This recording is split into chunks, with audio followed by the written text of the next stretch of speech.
Now, let me just clarify a few points before we start. As we agreed, we will have 3 different sections.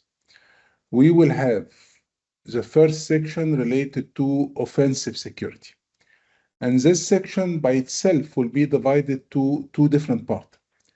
The first part that we will start today, and it may take 2 or 3 sessions, will be about how can we utilize AI in offensive security. Okay, so how can I conduct the full penetration testing using AI? How can I conduct a security assessment using AI? So here I'm not targeting AI, I'm targeting security in different service, web application, mobile app, API, using AI. And how complicated is this process?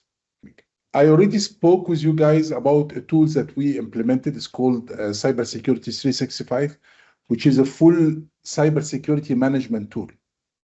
It manages everything. It manages the SOC, it manages GRC, it manages the awareness, dark web monitoring on autopilot. So it's like you're having a software replacing all the license and the people. And we just got actually selected as one of the top 10 cybersecurity tool AI driven.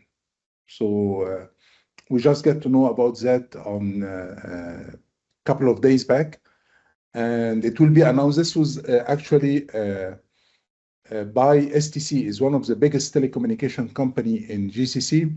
So the tool itself get nominated as one of the best cybersecurity tool AI driven because it manages everything, which gave me the idea of planning for a project. I mean, we are maybe 40 or 44 people.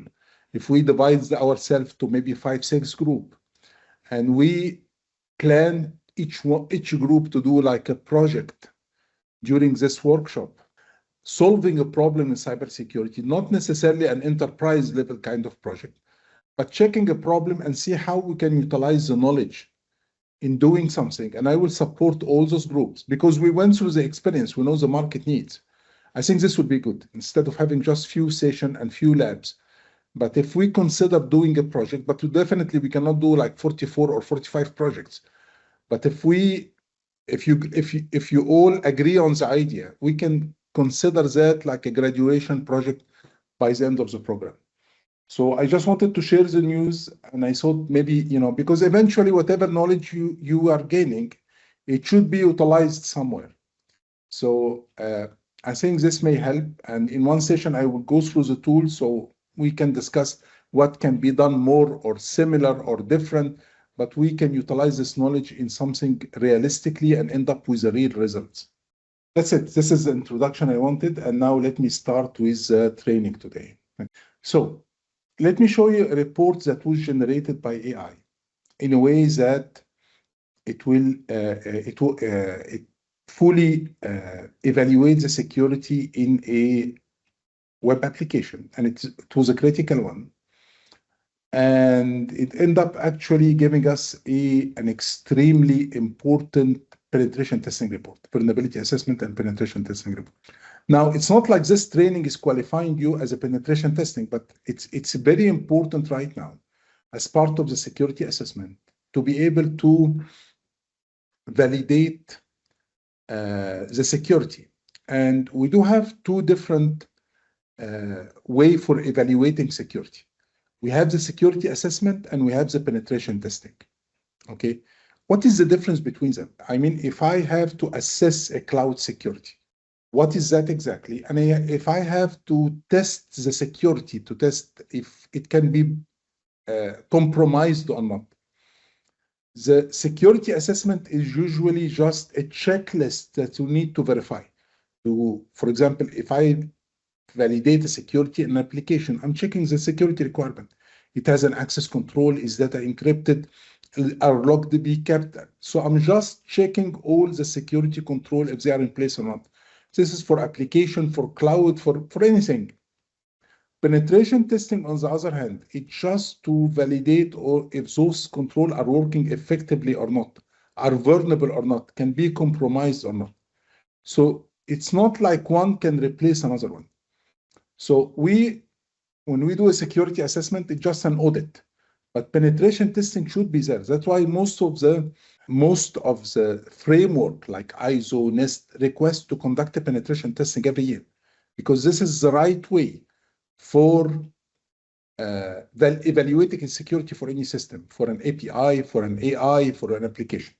So this was a full penetration testing report done by tools that we will discuss today, an open source tool or an open source framework, and we will connect that with a LLM. Okay, so I cannot stress how detailed was the report, because it's not just a vulnerability assessment. Okay, it's a vulnerability assessment and a penetration testing. So it shows a vulnerability, and it show which vulnerability can be exploited, and it show you the attack and replicate the attack, because maybe you see a vulnerability, but it's not really a security issue. But here it's showing you everything and how it was exploited, and it give you a screenshot, and it show you the replicate of the attack. So if you get hired to do a penetration testing for an organization, this is the kind of report you need to end up having. Okay, the full attack, it's showing the vulnerability, how it was exploited. It gives you even the comments that was used to exploit the attack, so you can replicate, you can demonstrate that. It shows you the mitigation, how can that be solved. So I was surprised with the amount of functionality and detailed I get in the report, in ways that it will really show weakness inside systems and how it can be exploited. This was done by the tools that I will show you today. Another report, this is a penetration testing report. Also very, very, very, very comprehensive. Okay, it can be exported in a Word file, but it's very, very detailed. Okay. Now, but before using the AI, what do I need to be able to have a full penetration testing report? I need to have good skills. I need to understand how things are working, how the web application are working, how the API are working. I need to have good access to tools, try this, try that, and it was not an easy process. Now, considering the AI and the utilization of the AM, now this can be done much more easier.